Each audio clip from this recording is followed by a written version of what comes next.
Hello, my name is Shelby Anderson, and I'll be singing The Witch's Rap, Greens, Greens, Beans, from Act 1 and Into the Woods.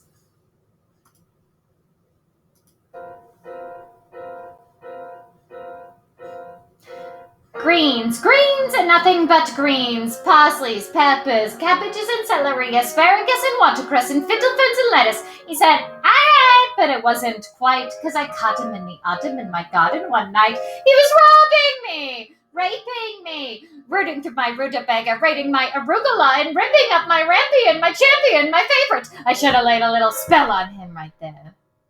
Could have turned him into a stone, a dog, a chair, or a snake.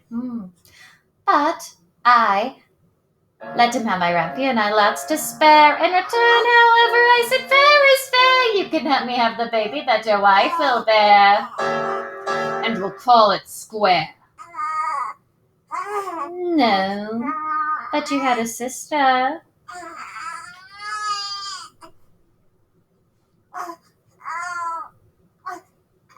I thought I had been more than reasonable, and that we might all live happily ever after.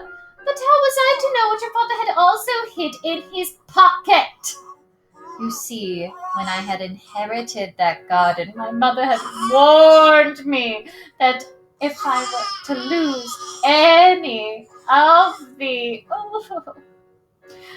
beans, the special beans, I let him go. I didn't know he'd stolen my beans. I watched him crawl back over the wall and then bang! Crash and the lightning flash and well, that's another story. Never mind. Anyway, alas, the big day came and I made my claim. I don't take away the baby, they shrieked and screeched, but I did, and I hid it where she'll never be reached. And your father cried, and your mother died, and for extra pleasure, I admit it was a measure. I said, sorry, I'm still not mollified, and I laid a little spell on them. You too, son, that your family tree would always be a barren one. But there's no more fuss and there's no more seeds, and my garden thrives. You should see my nectarines, and I'm telling you the same. I tell the kings and queens, don't ever, never, ever mess around with my greens, especially the beans.